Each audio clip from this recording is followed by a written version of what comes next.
Sejam muito bem-vindos, cinéfilos de sofá. Pegue a sua pipoca de micro-ondas e vamos para mais uma sessão aleatória. Nesse podcast, assistimos a um filme sorteado e falamos sobre diversas maluquices que surgem por causa dele, como mansões subterrâneas, o melhor fixador de cabelo ao vento da história e inspirações musicais para Gilberto Gil tocar pra gente. Eu sou Ricardo Berman e Clebão da Massa.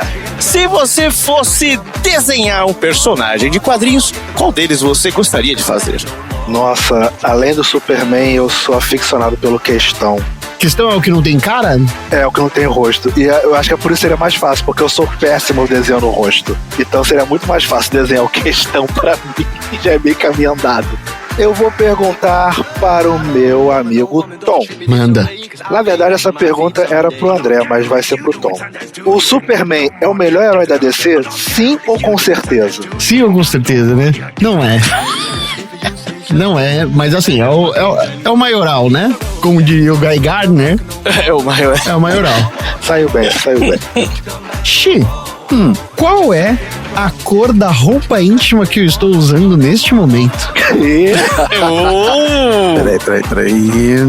Sai atrás do negócio de chumbo, cara, pra ele poder ver. Exatamente. Sai aí do hack de chumbo aí que tá difícil. O quê? Amarelinha? É dinheiro. Muito bem, senhoras e senhores. Eu xingo. Eu te volto pra você. Oi, escuta. É verdade, é mal. Seu Ricardo Bunnyman, depois de assistir esse filme, você acha que vai ter gente acreditando que o tempo é só uma fita VHS que você pode rebobinar para voltar ao passado? Olha, senhoras e senhores, essa é uma questão filosófica que foi colocada aí no filme, que só quem rebobinou a fita VHS pode responder com certeza. Eu, como sempre, paguei multa. Eu não tenho essa resposta pro senhor, seu Xi. Bom, com essa saída pela esquerda como o Leão da Montanha, chame o seu vizinho Papai Noel para entrar ao seu super iglu no Polo Norte, sintonize direitinho o seu controle remoto digital de cristal e bora iniciar essa bagaça.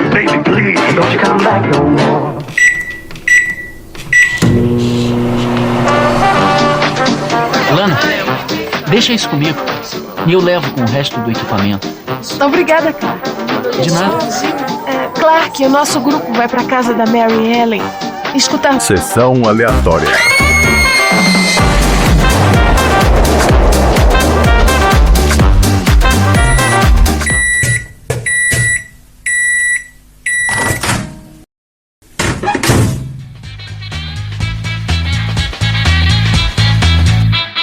Muito bem, começando mais um episódio do Sessão Aleatória, o podcast mais alienígena da Baixa Podosfera.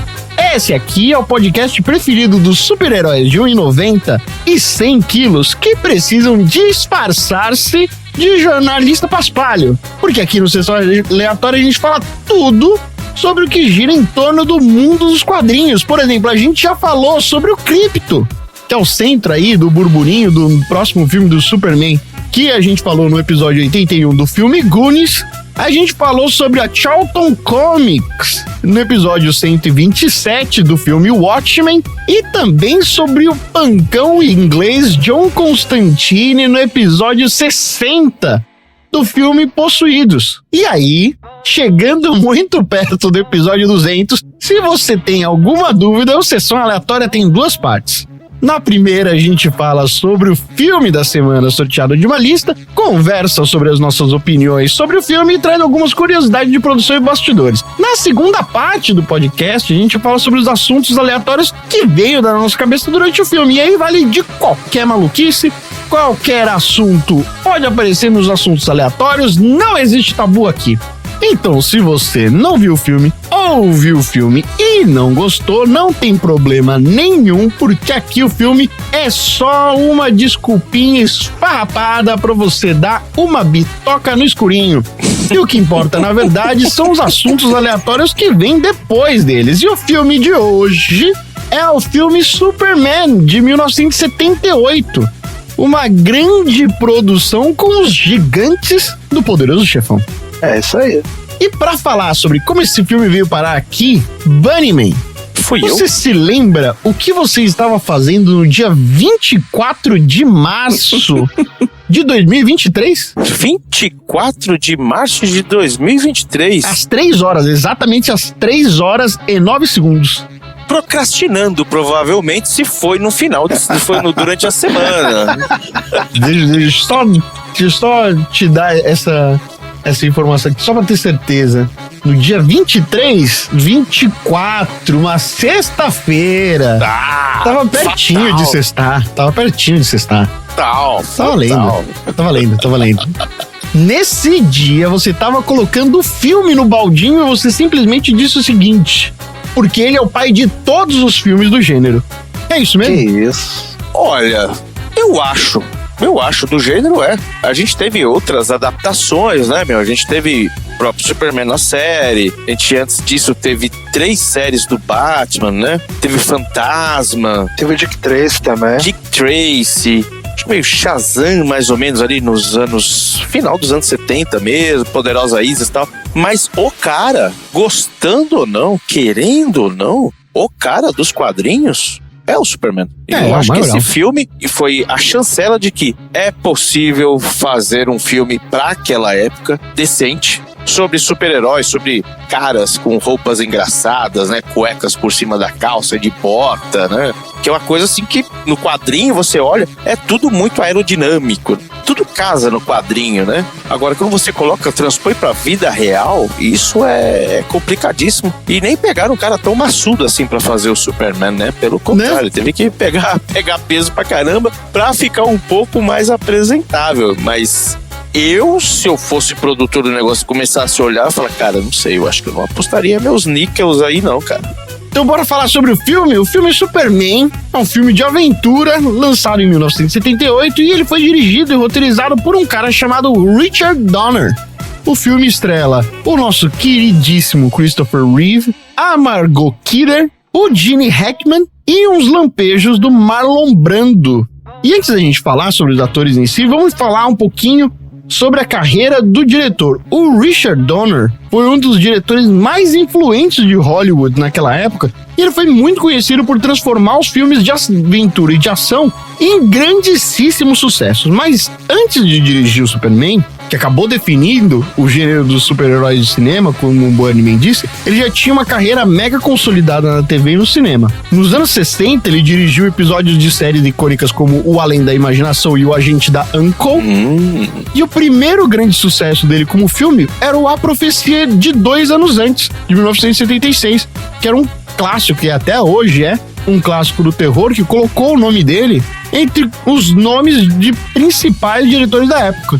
E aí depois, ele ainda comandou franquia de peso como Máquina Mortífera e os Goonies, que a gente já falou aqui também, consolidando a reputação do cara como um grandíssimo mestre do entretenimento. Tem uma história que o Spielberg recebeu um convite, né, pra fazer o Superman, né? Ele que não ficou muito afim, né? Quem? O Spielberg. Tem uma história dessa. Mas em 78? Pra fazer o primeiro filme? Sim. Pra fazer o Superman. Ele que não achou interessante porque ele resolveu esperar e tal. E daí ele falou, não quis não. Vamos respeitar o tempo do cara, né? O ingrato. Ele deve ter pedido muito também, né? Pode ser também. Deve ser. Já era o cara, né? Ele já era o cara. Em 78 ele já era o cara? Acho que ele já fez o Tubarão já. Ah, o Tubarão que ninguém gostou? Então, pra falar sobre o Tubarão ou não e os outros filmes do Spielberg, vamos pro Viu ou Não Viu? Você viu ou não viu? Começando pelo Viu ou Não Viu mais difícil de todos até aqui, porque a gente vai falar sobre o Christopher Reeve. que foi, né, um ator e ativista norte-americano que se tornou um super ícone do cinema ao interpretar o Superman, antes de sofrer um acidente que acabou transformando o cara no símbolo da luta pela pesquisa sobre os desenvolvimentos da medula espinhal na utilização da recuperação da mobilidade das pessoas. Dentre os filmes dele, a gente tem o Superman 2, tem o Superman 3, o Superman 4, obviamente. Tem também o filme Um Lugar do Passado, de 1988, que ele é já o galanzão do filme, de um filme romântico sobre viagem no tempo. Tem também o filme Os Bandidos do Tempo, que é uma aventura muito bacana do Monty Python, onde ele faz uma participação. E tem o filme Vestígios do Dia, onde ele trabalha aí com o Anthony Hopkins em 93 e a Emma Thompson, mas aí ele já tem um papelzão de coadjuvante, porque eu tenho muita impressão de que o Christopher Reeve acabou se tornando o cara que tá o tempo todo com a roupa do Superman, né? Teve o George Reeves também, que ele era tão vinculado ao Superman que o cara não conseguia mais papéis. O George Reeves é o cara que fez a série? A série. A série em preto e branco? Isso. Cara, eu olho a foto desse cara e eu acho que ele é igualzinho à primeira HQ do Superman. É, né? É verdade. E aí, quando todo mundo fala assim, o Christopher Reeve é o Superman, e aí eu tenho uma série de revelações pra fazer depois, quando a gente falar sobre esse filme, eu não acho o Christopher Reeve tão Superman assim por causa desse cara. Se você olhar os desenhos, principalmente da Filmation e tal, é a cara dele, é o George Reeves. É a cara dele, né? É a cara dele. E aí ele teve também, o Christopher Reeve, o filme chamado Street Smart, ou Perigo das Ruas, onde tem um repórter de Nova York que cria uma história fictícia sobre um cafetão, sem saber que as descrições desse cafetão batem perfeitamente com um criminoso de verdade. E aí, quando a matéria do cara explode na mídia, ele se vê em super perigo por ter chamado a atenção da polícia e do próprio cafetão. E aí ele fica numa enrascada pra poder sair dessa. Nossa. Caramba, que loucura. E tem a Margot Kidder, que foi uma atriz canadense, conhecida por interpretar a Lois Lane nos filmes do Superman, além da marcante atuação dela no gênero de terror e de suspense. Acho que é por isso que eu vi pouco ela. Ela, além de ter feito Super-Homem 1, 2, 3 e 4, ela também fez o filme Irmãs Diabólicas de 72, que foi dirigido pelo Brian De Palma, e o filme Noite do Terror, um dos primeiros filmes, daqueles filmes de tipo de slasher lá, onde tem gente sendo degolada o tempo todo, que é um grande precursor do Halloween. O Noite de Terror é bem famoso. O Irmãs Diabólicas eu não lembro muito, não. Nossa, eu não vi nenhum, cara. E ela também fez um filme chamado A Reencarnação do Peter Proud. E aqui, segundo o IMDb, ele fala assim, ó, pra vocês que estão na dúvida que vocês claramente não assistiram. Um professor universitário começa a ter visões estranhas e pesadelos que parecem ser memórias de outra vida. Enquanto ele investiga esse fato, ele descobre conexões assustadoras entre as lembranças dele e uma tragédia que ficou no seu inconsciente. Nossa, profundo. Louco. E pra terminar aqui, isso é uma loucura, nossa. A gente chegando quase 200 e a gente assistiu, eu acho que nem assistimos direito, tantos filmes do Gene Hackman. Que isso, Gene Hackman é... Ele é um dos atores mais versáteis de Hollywood, já ganhou 2 Oscars de melhor ator e foi famoso por seus papéis como vilão e anti-herói. No Superman, ele é um dos dois, né? Além do Superman, ele trabalhou no Operação França de 71, que é um policial que deu o Oscar pra ele de melhor ator. Ele também fez Os Imperdoáveis de 92. Excelente. Que já pode botar no baldinho aí, ó. Aí, ó. Aí, Uou! Ah, então bota aí Operação França também. Então beleza. Agora é surra de Gene Hackman. Agora é surra de Gene Hackman. Pô, ele fez Mississippi em Chamas, cara. Porra. Por falar em Mississippi em Chamas, ele também fez Chamas da Vingança. Qual que é esse? Aquele que o Denzel Washington é motorista de uma menina. Ah, tá, que ele fala, eu não mato ninguém, eu só marco encontro. Ah, tá. Ele fez o Jovem Frankenstein do Brooks, não, né? Aí eu já não lembro. Não. Acho que sim. Ele participa, mas não é um papel, assim, muito memorável, eu acho. Gaiola das Loucas. Ele fez Gaiola das Loucas? Sim. Fez, claro. Gente, Gaiola das Loucas. Eu tô tentando lembrar quem é ele na Gaiola das Loucas. Ele fez Jovem Frankenstein, sim, em 74. Cara, eu gosto de um filme dele, de comédia. Como é que é? Não sei o que lá, como é que é? Ah, Os Excêntricos Tenenbaums. Isso. Excelente também. Muito legal. Muito legal mesmo. Eu adoro esse filme. Tem um que ele fez que é o Inimigo do Estado com o Will Smith, que foi um filme que me assustou, né? Esse Porque foi um mostrava aquela filmão. tecnologia. Caraca, esse é um filmão. E ele tem uma cara de sacana, né, cara? Ele tem uma cara de sacana, mas você não consegue ficar puto com ele, cara. Isso é muito bom, cara. Ele também fez um filme chamado Prime Cut. Esse eu nunca vi. Ele é um assassino de aluguel de Chicago e é enviado pro Kansas para cobrar uma dívida de um poderoso dono de fazenda, mas descobre um esquema macabro envolvendo tráfico humano e precisa decidir se ele vai fugir ou se ele vai pro pau. Nunca viram? Não. Também não. Em português é A Marca da Brutalidade. Olha aí. E português de Portugal? A Marca da Brutalidade, eu acho assim. Excelente, né? Muito bom. Marca da Excelente. Porradeira. Muito giro.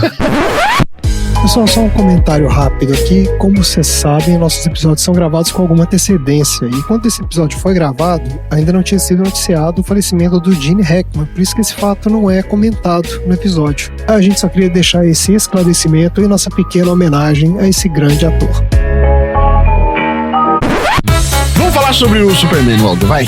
E aí vamos começar, obviamente, porque quando eu sou o host, vocês têm acesso ao meu banco de dados particular, que é o IMDbZera. E lá no IMDbZera fala assim, ó, um órfão alienígena é enviado de seu planeta moribundo para a Terra, onde ele cresce e se torna o primeiro e maior super-herói de seu lar adotivo. Ó, quero dizer que o o seu IMDb aí, ele está exatamente igual ao nosso universo aqui. Então agora acho Eu que tô fazendo já a fusão dos dois bancos de dados. Mas é muito bom falar que o planeta moribundo, né? E eu fiquei na dúvida quando eu li essa sinopse aqui, porque quando você tem o seu pai, que é uma inteligência artificial, você é órfão? Ele vira uma Alexa, mas ainda é seu pai, né? Caralho, ele virou um Alexa. Mas aí a gente pode considerar o super-homem órfão? Mas ele não pode botar você de castigo, por exemplo. Não, ele não pode te forçar, né? Ele pode te colocar. Se você vai aceitar, é outra coisa. É. Você não ganha mesada. Você não ganha mesada. Mas aí eu também nunca ganhei e eu não sou órfão.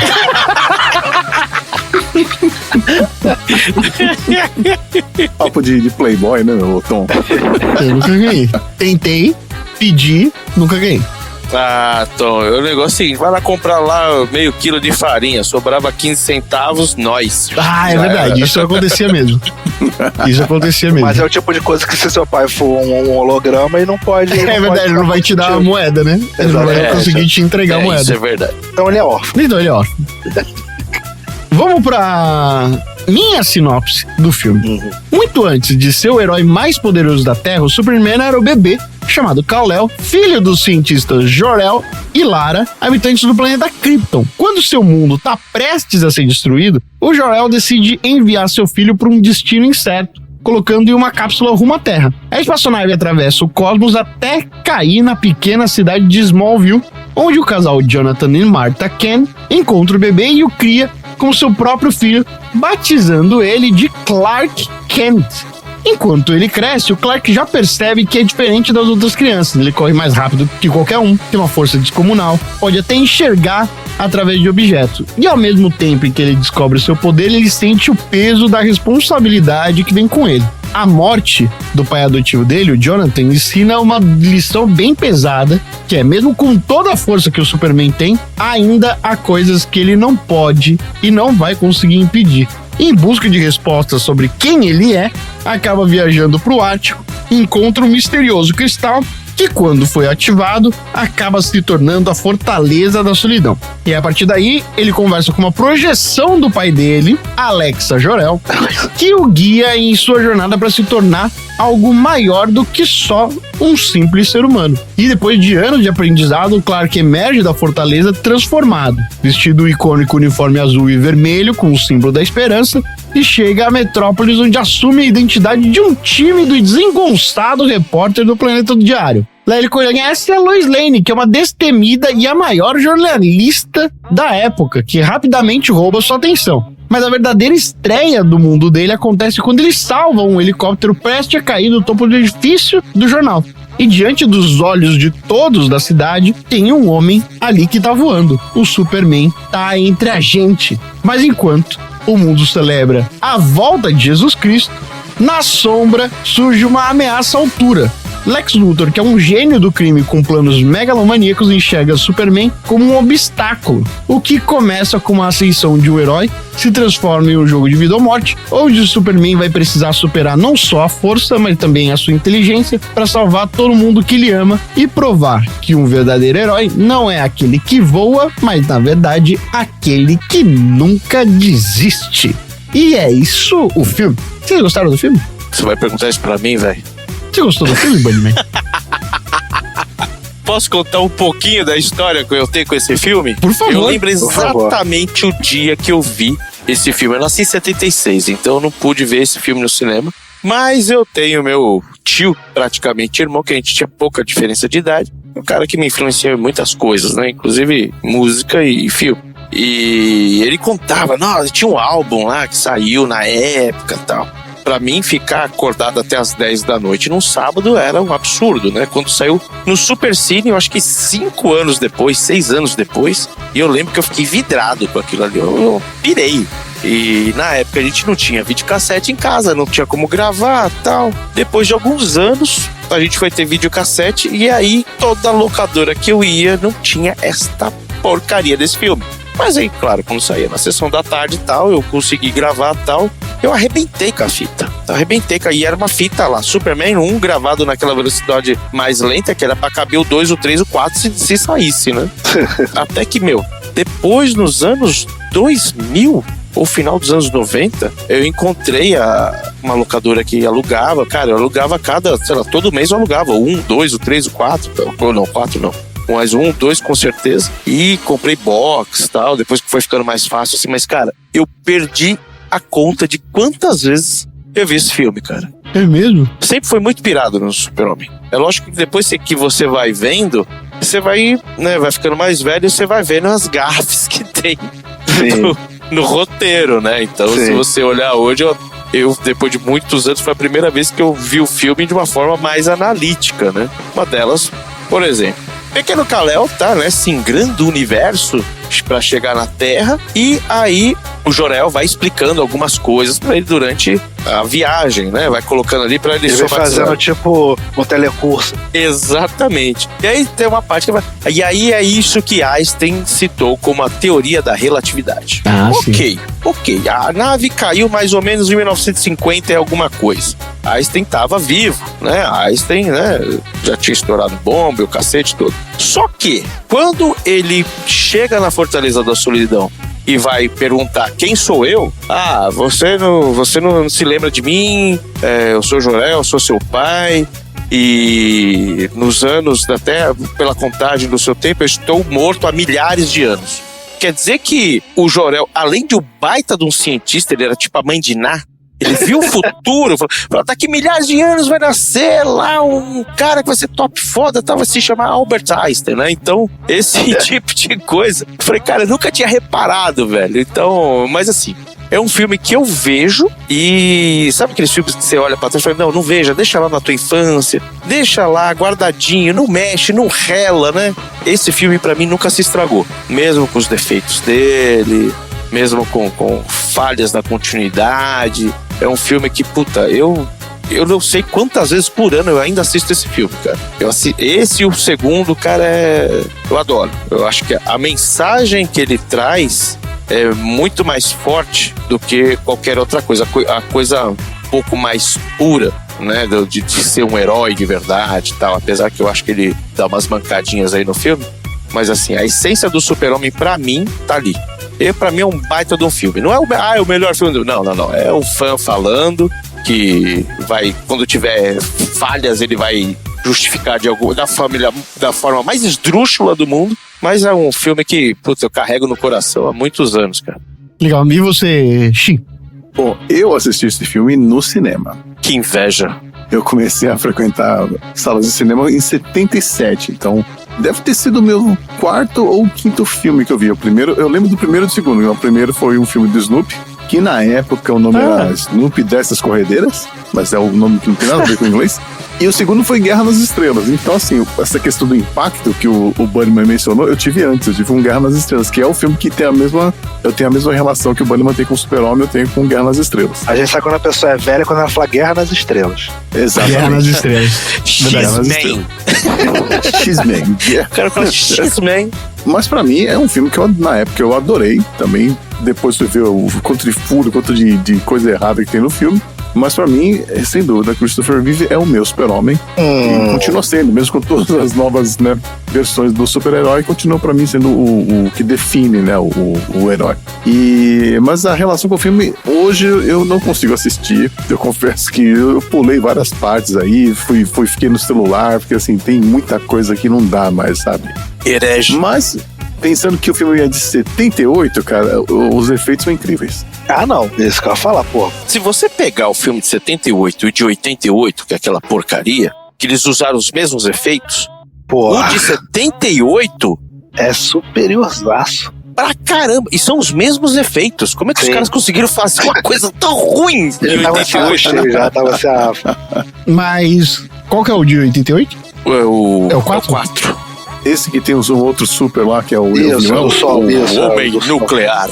que horrível que é isso. Começando figurino aquilo ali, né, minha coisa Nossa horrorosa. Senhora. Puta merda. Virou no Sentinela, acertou no... Acertou no He-Man da Carreta Furacão, né? E você, mentor, o que você achou do filme? Cara, eu fiz um caminho inverso, né? Eu vim dos quadrinhos. Eu sempre fui aficionado por quadrinho.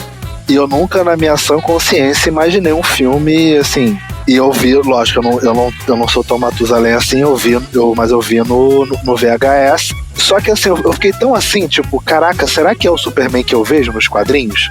Eu fiquei com esse receio. Mas eu falei, cara, assim, era um dia chuvoso, eu fui na locadora e falei, vamos assistir. Mas é engraçado que o Bunnyman falou, é verdade, assim, era um filme mega difícil de você achar na locadora. Tipo assim, você chegava lá, o cara, assim, eu peguei o cara entregando a fita. Eu me lembro disso, o cara tava devolvendo. Eu falei, não precisa rebobinar, não. Eu vou levar.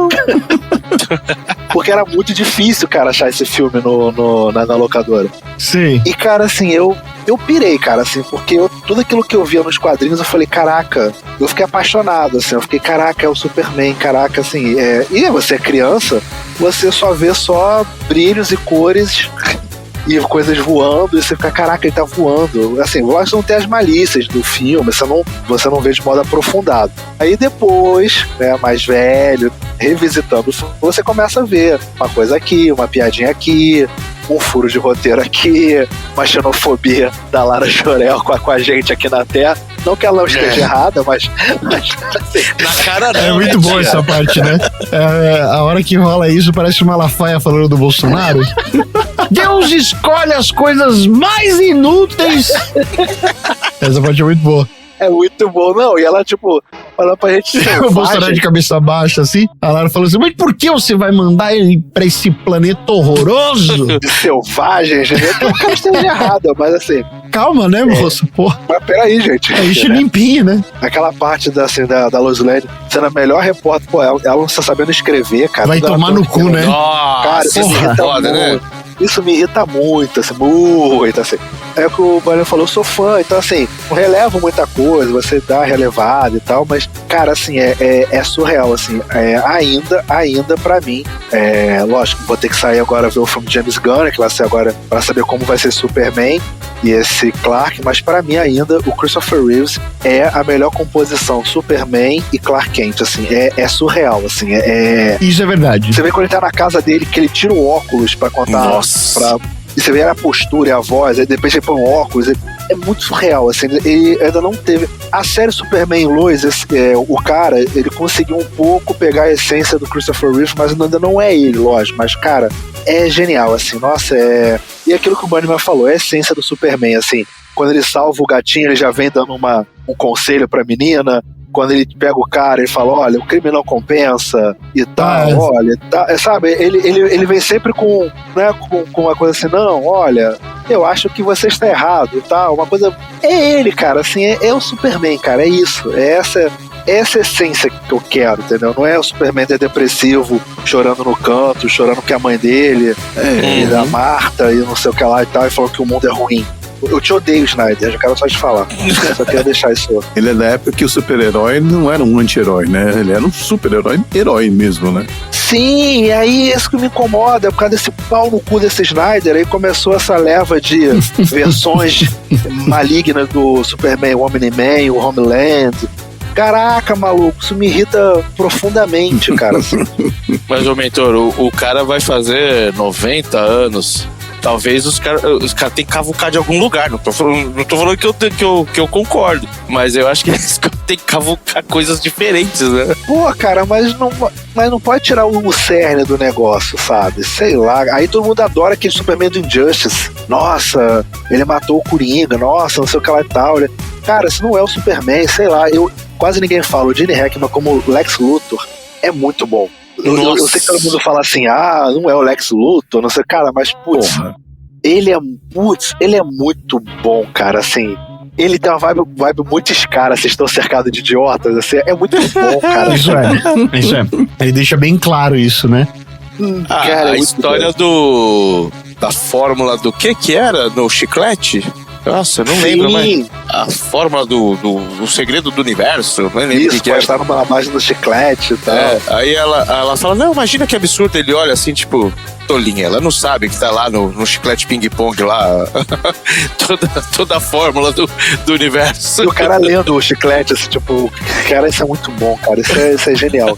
Então, ele fica feliz quando o Superman conversa com ele e fala, até que enfim alguém que possa estar aqui no meu nível de intelecto, cara, é muito bom, isso é muito bom. É muito legal. Eu preciso confessar de que eu nunca tinha visto o filme. Na minha vida eu nunca tinha assistido o filme do Superman. O que me chocou de cara foi de que o roteiro é do Mário Puzo. Eu vou falar um pouquinho mais sobre isso. Eu falei assim, caralho, o roteiro do Mário Puzo? Então vamos assistir esse filme aí. E cara, o filme é muito legal mesmo, porque eu assisti o filme pensando sempre na possibilidade de que ele era um filme muito aguardado por quem lia quadrinhos e tal, e provavelmente ficou na cabeça de muita gente como é que os caras iam fazer um filme desse? Como é que os caras iam fazer um super-homem voando? Como é que os caras iam mostrar os superpoderes do super-homem? Eu acho que pra algumas coisas ali, eles dão uma saída boa. Tem algumas que eles dão uma alternativa meio Chapolin, né? Que nem a hora que ele faz um buraco na terra. Isso é muito bom. Que ele vira um parafuso. É um lance meio Chapolin, assim.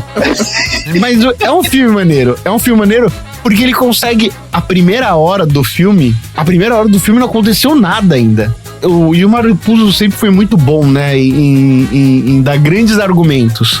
Na primeira hora, ele cria uma boa argumentação e fala assim, cara, existe razão pra esse filme ser e pra esse filme ser levado a sério sobre alguns aspectos. E essa parte da origem dele, do porquê que ele é como ele é, porquê que ele se faz de desengolçado, porquê que ele é muito bom se fazendo de desengolçado, a parte em que conta cada um dos aspectos do superpoder dele, da origem, de quem é Krypton, a fortaleza da solidão, porque cada um desses elementos importam dentro do filme, eu achei muito legal, porque o Mário Puzo conseguiu pegar, que era um cara já muito aclamado na época, e dar um ar de seriedade para um filme que poderia não ser. Alguém poderia simplesmente fazer um filmezinho de aventura, um filme bobinho, sem dar algum nível ali de argumento, de justificativa pro filme existir, e o filme passar mesmo assim. Eu achei muito legal e eu não sabia que era esse o vilão. Eu achava que o filme ia passar sobre o Zod, né? O Zod é o que o filme começa assim. O Superman 2, e é isso que é o mais legal. Esse é o filme que dá spoiler pro segundo filme. Exatamente. Ele já te dá um spoiler na cara, assim, tipo, exatamente. Esse cara aqui, ele é o vilão. Tanto que eles foram gravados juntos, né? É isso que eu ia falar, E aí eu gostei. Eu não gostei muito do desfecho do filme, não da história em si, mas eu acho que, obviamente, a solução pro problema do negócio é horrorosa, mas tá beleza, né? Os caras queriam demonstrar... Eu tenho uma teoria sobre isso, mas quando a gente falar disso aí, eu digo. Mas vamos lá. Os caras queriam demonstrar a magnitude do filme, né? A magnitude dos superpoderes do super-homem, né? O que o cara consegue fazer sozinho, né? Eu achei o filme muito legal. Você assistiu 2? Não, ainda não. Não assisti nenhum. Assista. Não assisti nenhum. Caramba, como é que você passou pela vida até agora, Tom? Não assisti nenhum. É óbvio que eu fiquei muito curioso pra assistir os outros, né? Assista o 2. Ajoelhe-se perante o Zod. New Before. Essa frase é Caralho, espetacular, né, meu? Agora, o 3, leve como se fosse Trapalhões. O 4, Isso. Jardim Cana. foge. Não, nem veja. Não sangre seus olhos Por favor. com aquela porcaria. A galera se Pare no empolgou, 3. né? Pare no 3 e ria no 3, pronto. Tá ótimo. Eu queria falar um pouco sobre algumas coisas que me impactaram, né, quando eu era criança, né? Primeiro assim, eu já era leitor de quadrinho, né? Então, quando tem aquela abertura e fala do Planeta Diário, exatamente em junho de 1938, que foi quando foi lançada a primeira HQ do Superman, né? Então eles fazem esse link, até no último filme do Superman aí, eles também citam, né? O Perry White lá fala, pô, você não tá em 1938, ô Clark, você deixa de ser idiota e tal, né? A gente via nos quadrinhos um mundo um pouco mais científico, claro, mas eu acho que até por uma questão de orçamento, talvez, eles foram para um outro lado, né? Que é aquele mundo totalmente estéril, né? Tudo meio gélido, era mistura de gelo com cristal. Eu achei uma saída muito boa para Fortaleza da Solidão, que nos quadrinhos é uma montanha no gelo com a biga de uma porta enorme e uma chave de ouro que só quem tivesse super força podia girar. Então, quando eu vi a Fortaleza da Solidão também, outra coisa assim que é um lance muito... me impactou bastante, né? Foi algo muito original. Esse modelo da Fortaleza virou um cano depois disso, né? Eles começaram a fazer esse modelo de Fortaleza, né? Eles tiraram aquela chave de ouro e ficou esse modelo mais pra frente. Que é muito mais prático, né? Agora um furo aqui matemático. Pra quem viu a versão estendida, quando ele tá em Smallville, que ele sai lá, que o pessoal, a Lana chega pra falar, vamos ver os discos, que o Brad chega lá e fala, não, eu tenho que arrumar aqui, tem que lavar a roupa aqui do time de futebol e tal, que ele sai correndo depois pra falar, pô, vocês são lerdos, eu já cheguei. Ele tá correndo do lado de um trem, né, que acho que faz parte daquela história, mais rápido do que um trem, não sei o que, bababá. Quem tá lá dentro, a menininha é a Lois Lane. Sim. Só que assim, aquela menina não tem 10 anos. Ele deve estar ali na sua faixa dos 16, 18. Quando ele vai... Não tem 10 anos. A menina deve ter uns 8 anos de idade. Quando ele vai pra Metrópolis, eles não parecem ter uma diferença tão grande de idade, né? Eu acho foi um negócio que foi enxertado ali também. Eu acho que eles quiseram botar só o fanservice. Tipo assim, nossa... beleza. Mas realmente não tem, assim, você olha ali, foi pelo fanservice. Exatamente. Outra coisa que eu achei piegas demais foi quando ele vai fazer entrevista com a Lois Lane e ele, você veio aqui, vim aqui, você veio aqui pelo quê? Fala, pra brigar pela justiça, pela verdade, a justiça e o jeito, o American Way. American Way. Fala, mano, e o ideal americano. Por quê? Cara, mas aí, gente, é 78, gente.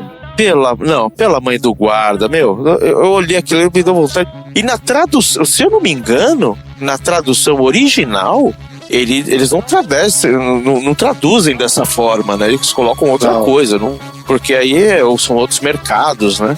E agora eu pergunto pra vocês, quando o Lex Luthor, ele vai lá olhar lá a sua Barça lá, quem é o super-homem, não sei o que vem lá a entrevista da Lois, ele fala, bom, é fato, se ele veio daquele planeta, não sei o que tá aqui no livro XYZ e tal, o calcanhar de Aquiles dele é uma pedra lá do planeta dele. Essa parte foi ruim. Pois, cara, como que ele chegou nessa conclusão? Ou seja, se a gente for pra Lua, que alguém trouxer um pedaço de granito e colocar lá, sei lá, a gente vai morrer? Exatamente. Mas ele dá uma explicação sobre isso, porque ele vira e fala o seguinte, fala, olha, se o planeta dele explodiu e fragmentou, ele tem algum efeito radioativo. Então, assim, ele falou, ele fez um cálculo doido lá, ele falou, deve ter caído pedaços do planeta dele aqui com a gente, que ele veio junto. Eu só achei estranho que o próprio Jor-El colocou um cristal verde na nave dele. E é aquela coisa, em Krypton, aquilo não era radioativo, porque o sol era vermelho. Uhum. Eu não sei se o sol amarelo, junto com aquele cristal verde, que veio junto com a nave do Kal-El, pode ter tido algum problema, porque ele traz um cristal verde com ele. Sim. É que aquele cristal, na verdade, não é uma rocha, não é uma kryptonita, né? O que virou Sim. é um cristal normal, entendeu? O que eu acho estranho é ele ter dado o nome de kryptonita. Do nada ele virou e falou assim, ó, então, vamos buscar essa kryptonita. Eu falei, caraca, o cara é muito bom em criar nomes, né? Ele pensou, Krypton. Ele, pô, falou, caraca, o cara é um gênio. Realmente o QI dele é fenomenal. Essa parte dele conseguir lidar com isso com umas 2, 3 lidinhas na Barça, A Barça foi complicado.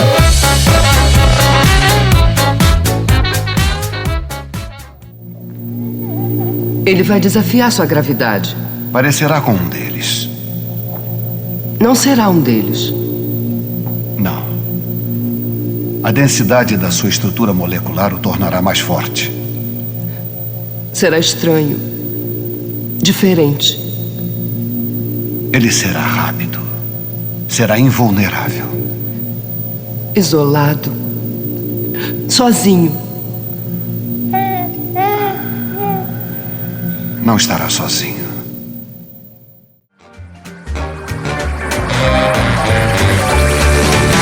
Vamos pra curiosidade do filme.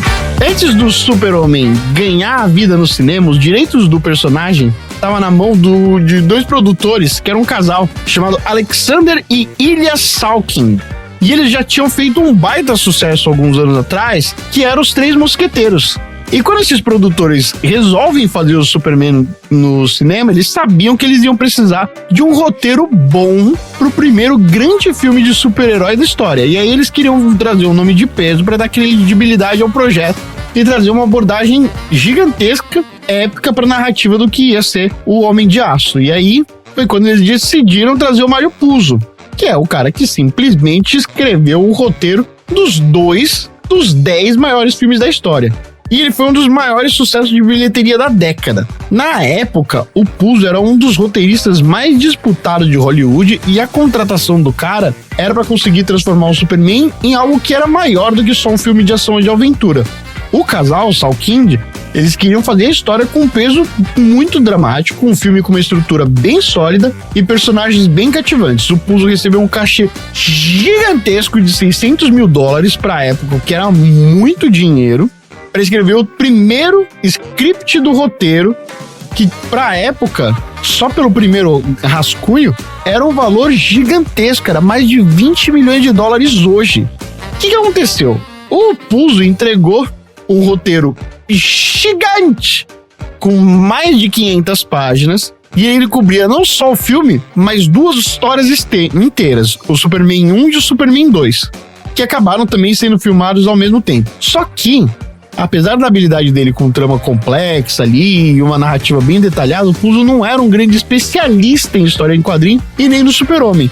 O roteiro inicial dele tinha um tom um pouco mais grandioso do que necessariamente pedia um filme em quadrinhos. E aí o Donner que entrou em ação mais tarde na produção e ele conseguiu dirigir o filme, não gostou muito das piadinhas que o Puzo tinha feito na hora e acabou dando uma equilibrada em partes entre humor e a parte séria do filme.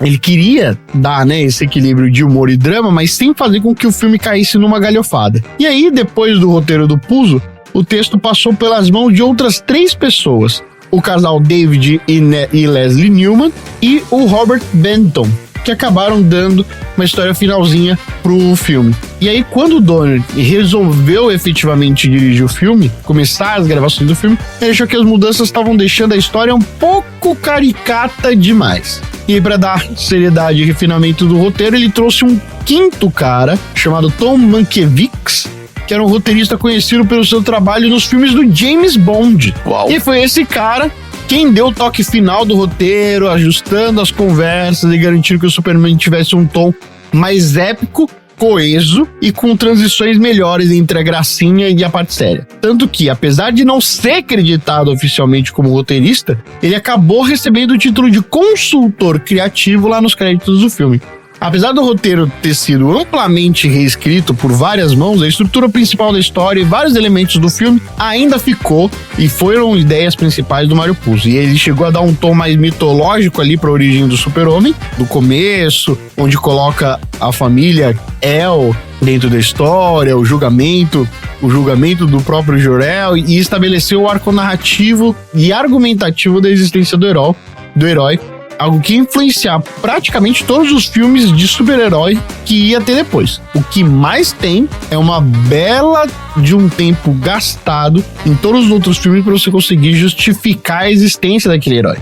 Além disso, a contratação dele foi fundamental para que grandes atores como o Marlon Brando, que fez o Jor-El, se interessassem pelo projeto. O Brando já tinha trabalhado com o Puzo, obviamente, no Poderoso Chefão 1 e 2, e confiava na qualidade do que ele escrevia como roteiro. A presença de um nome de prestígio como o do Puzo também ajudou a convencer investidores a dar seriedade pro filme do Superman, tratando ele como um filme digno de um grande orçamento, de uma abordagem cinematográfica de alto nível. E aí, no final de tudo, a participação do Puzo foi super importante para conseguir transformar o Superman em um projeto super ambicioso, ainda que o seu roteiro tenha passado por diversas revisões e que pouca coisa do original chegou ao corte final. Ainda assim, a visão dele ajudou a definir bem a base do que seria o primeiro grande blockbuster de super-heróis na história do cinema. O filme teve um orçamento inicial de 55 milhões, e trouxe para uma arrecadação de nada mais, nada menos 300 milhões para a época, o que era muita grana. Como é que os caras chegaram no Christopher Reeve? Vários atores conhecidos foram convidados para fazer o papel, inclusive o Paul Newman, o Robert Redford, e ventilaram até o Stallone Cobra. Nossa senhora. Mas foi o Christopher Reeve, um jovem ator desconhecido, que o cara conseguiu o papel. Para isso, ele precisou ganhar cerca de 15 quilos de músculo, massa magra, para fazer o personagem. Fez o próprio treinamento físico com um cara chamado Dave Prowse, que era nada mais, nada menos do que o cara que vestia a roupa do Darth Vader no Star Wars. Ou, como o Xi diz, Guerra nas Estrelas. Isso aí. O Gene Hackman se recusou a raspar a cabeça pro filme.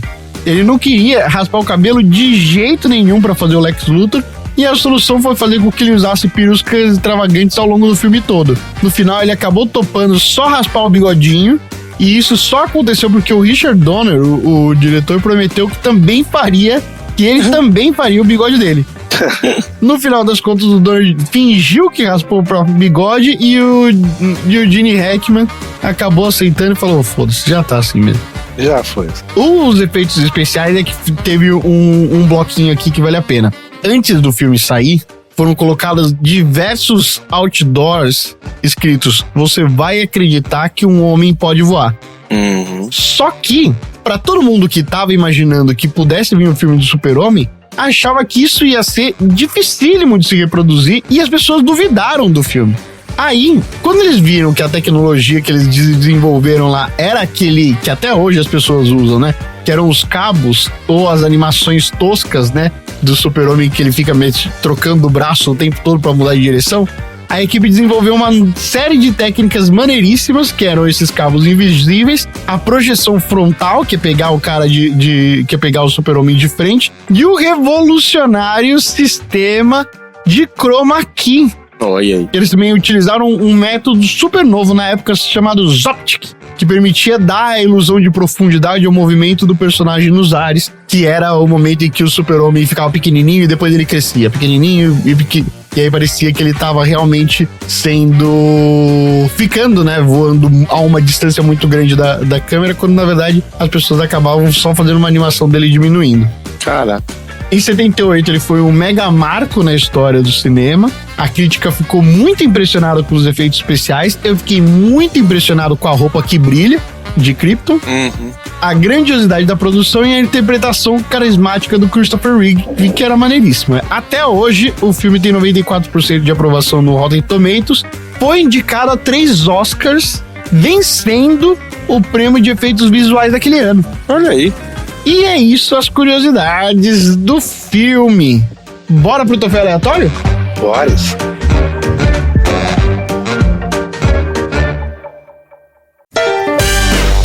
Troféu aleatório.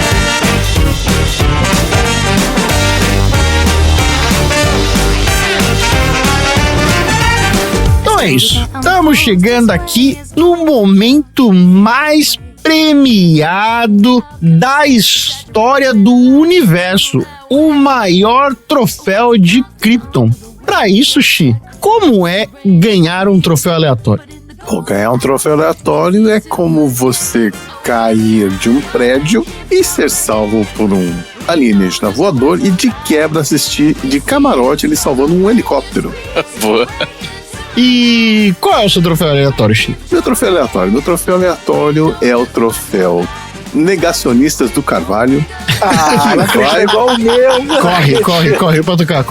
Que vai pros integrantes do Conselho de Krypton lá que preferiram ignorar os avisos do Jor-El e acabaram explodindo junto com o planeta. E o troféu aí, você vale também pra todo mundo que tá ouvindo e que não acredita no aquecimento global, tá? É isso aí. Caraca, o meu troféu é igualzinho do X. O meu seria negacionista bom, negacionista morto. Vai pros governantes de Krypton que cagaram pros apelos do alerta do Jor-El sobre a situação climática do planeta, que preferiam deixar todo mundo morrer e aceitar. Então fica aí com esse troféu. Eu tenho outro aqui, ó. É o troféu melhor. Eu tenho um outro também, se você quiser. Então tá, então vai. Você quer um diferente, Mentor? Não, bom, pode. Eu vou. Porque eu tinha um também, mas eu apaguei o outro. Não, mas você quer falar um outro? Que era o xenofobia porque me tomas, que é a mãe do Clark, a mãe do Kal-El lá, tipo, falando mal da Terra, esculachando a gente, da humanidade. Pô, tudo bem que a gente, pô, é mãe de pau no cu, mas, pô, sacanagem. Mas eles estão milhões de anos atrasados. Nós pode falar mal de nós, mas ninguém pode falar mal de nós. Só quem pode falar mal de nós é nós. Então, mas explode teu planeta aí também, aí, otário aí, ó. E você, Bunnyman?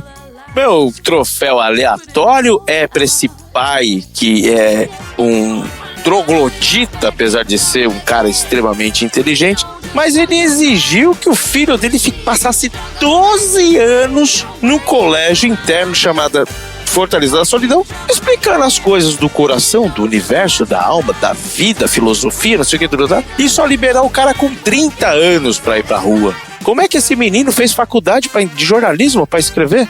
Exatamente. Esse menino ficou fazendo de diploma pra ser jornalista. Mas na época precisava, né?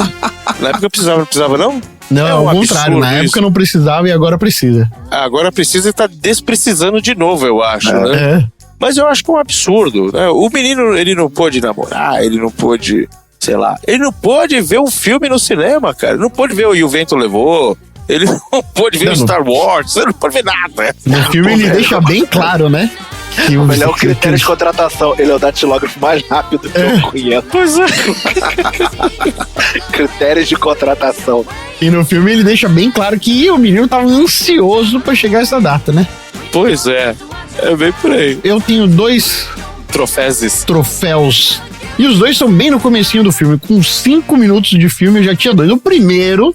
Quer dizer, na verdade, os 2 se tratam da mesma coisa, que é a maneira como criminosos são tratados em Krypton, que é muito contra os direitos humanos. O primeiro é que todos eles ficam numa espécie de redoma, onde você é praticamente uma bailarina do Viva a Noite. Na hora que eu vi aquilo, eu falei, meu Deus, exatamente a mesma coisa do Viva a Noite. Viva a Noite tá em Krypton? Ele veio de Krypton. O roteiro veio de Krypton. O Gugu deveria se chamar Guguel? Guguel. É a casa de...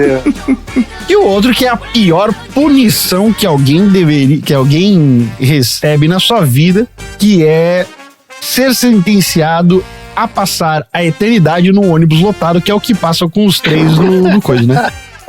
A Zona Fantasma. A Zona Fantasma não é nada mais, nada menos do que um ônibus lotado. Então eu vou dar mais um também. Deixa eu dar aqui o troféu. Aqui tá solto.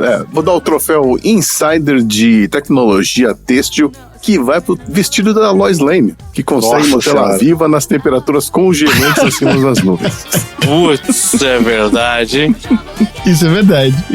Boa. Puta merda. E quem é que vai entregar esses troféus aí, hein? Eu acho que a gente podia assobiar e pedir pro Krypton entregar esses troféus. Ia ser excelente, vai ser excelente. Genial. Excelente. Inclusive, eu sou totalmente contra ver trailer, mas a internet bombardeou tanto que eu acabei vendo a parte. Falei, cara, não acredito. Cara, os 10 primeiros segundos já mostra a coisa mais legal do trailer. Rapidinho, só um off. Ninguém se incomodou também da Lois Lane ser muito atirada? A cara até falou assim, amor, é os anos 70. Pensa assim, as mulheres são muito atiradas, cara. A assistente lá do Lex Luthor lá falou assim, tipo, eu te beijei porque você não ia deixar. Um assédio, cara. Aí a Lois Lane, qual é a cor da minha calcinha? Então, Dica, não, a Lois Lane foi preparadíssima. Ela foi preparadíssima. Ela já ia mandar essa pergunta. Mas foi a revolução sexual dos anos 70. Gente. Isso aí. Eu tô falando, com a Freitex, cara. Isso aí. Com a Freitex. E vai embora. E ela ainda ia sair com o Clark. Ela falou assim, vou dar uns pega no Superman e depois ainda vou sair com o Clark. Caraca. Mas ela só tava interessada em suco de laranja e hot dog, velho. Se der errado com o Super-Homem, vou pegar o Skypira aqui, ó. Ela fala mal do cara, imagina. Tipo assim, Clark é só um amigo. Aí o Superman pensando, essa safada. Não é? Ia sair comigo, né? Ele ia ficar putaço, mas ele falou, foda-se, né? Vou pegar de qualquer jeito. Perdi, mas ganhei. Vocês têm algum recado? Antes da gente ir pros assuntos aleatórios? Beba leite. Beber leite é bom. Beber leite é importante. Beba água. Use protetor solar. O meu recado da semana, na verdade não é só um recado, na verdade é uma grande homenagem desse episódio aqui, que a gente, ainda que não seja o favorito, mas hoje e acho que pelas próximas sessões a gente vai ficar sem a participação da Marina e do André, mas é por um excelente motivo, que é o nascimento do nosso grandezinho aleatório, Baby Aleatório número 2, né? Porque o Henrique do Dudu veio primeiro. Sim. Que é o Alex, que é o filho dos dois, que nasceu esses dias, nasceu na quinta-feira, e o menino tá super bem, e uma gracinha de bebê. Opa. Alex Luthor? Alex. Foi o que eu falei lá no grupo. Falei, o cara gosta do Batman, a mina gosta do Batman, mas o nome do guri é Alex. Exatamente. Olha aí, ó. E aí fica aqui o nosso abraço, o nosso beijo. Sim. A gente que ama tanto os dois, agora tem mais um amor aí vindo pela frente. E a gente deseja tudo de bom e que vocês tenham um bom puerpério aí. Tranquilo.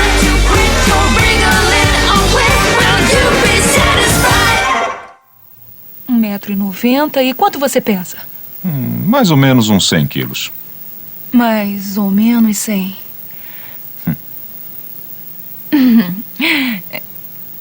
Bem, presumo então que as outras funções do seu corpo são normais? Eu não entendi. Falando delicadamente. Você come? Claro. Como sim? Quando tenho fome. Come? Ah, claro.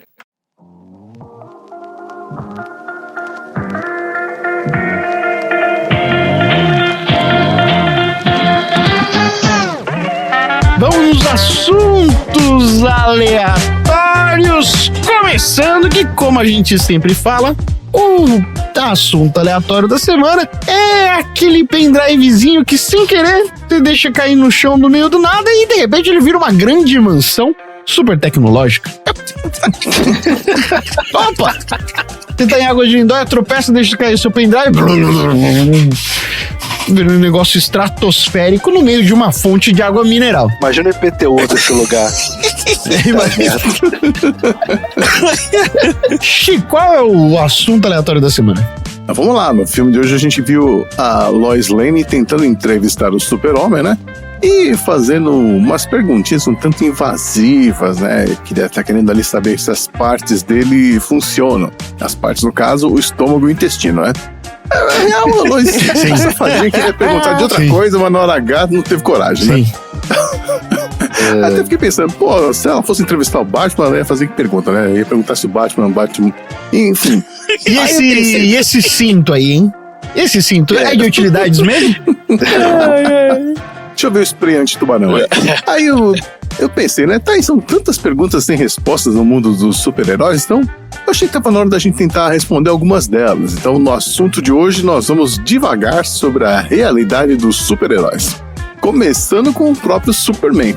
Então vamos lá, gente, ó. Se ele come comida, Então ele também tem que digerir comida, certo? Certo. Então será que ele peida? Qual seria o poder destrutivo de um super flátulo? Rapaz, ele deve usar pra ir pra estratosfera, ele deve ficar acumulando. É uma boa, eu nunca pensei nisso, cara. Pois é. E será que ele arrota também? Né? Porque assim, se ele arrota, será que ele causaria mais destruição do que um grito do Banshee? Olha, eu não sei se você vai lembrar. Lembra do Babushi? Aquele desenho do aquele anãozinho que ficava babu, babu e estourava as coisas na frente? Lembro. Então vai ver que ia ser uma coisa daquele jeito. Pois é, né? Porque essa parte fisiológica a gente vai perguntar, vai ficar com a dúvida como a Lois ficou, né? Mas vamos lá, vamos pensar no Batman. Vamos trocar de super-herói. Vamos falar a real, né? Porque em que universo um bilionário vai perder tempo combatendo o crime, né? A gente sabe a realidade como é que é, né? Eles vão se matar tirando foto do Titanic, construindo foguete com bate-pinto, etc, né? Mas enfim, pergunta, né? O Batman não usa armas, porque ele é contra matar as pessoas, certo? Mas então por que ele instalou metralhadoras na Batmoto? Porque aí não é ele. Porque aí não é Batman. Exatamente. Quem não... É o cara vestido de Batman. Exatamente. Quem não tá atirando é ele, quem tá atirando é a moto. Então tem umas coisas práticas assim do dia a dia, né? Por exemplo, quem que construiu a Batcaverna? Porque não foi ele e o Alfred. Então, tem um quadrinho que mostra a criação da Batcaverna, assim, né? O Alfred contratava, dizem, né? Porque ele contratava as pessoas e cada um fez um pedaço da Batcaverna e essas pessoas misteriosamente iam sumindo. Olha aí, olha aí. Um pedaço e sumiu, um pedaço sumiu, um pedaço sumiu. Porque se você pensar na manutenção de tudo aquilo, precisa ter gente especializada. Então, como é que ele consegue manter a identidade secreta e a localização secreta, né? Pois é, não pode ser um Conan, né, velho? É só o Batman, ele não conseguiria fazer tudo. Exatamente. Tipo, cara, não, teria Chuck que ter Norris. Construtor, arquiteto, sei lá, né?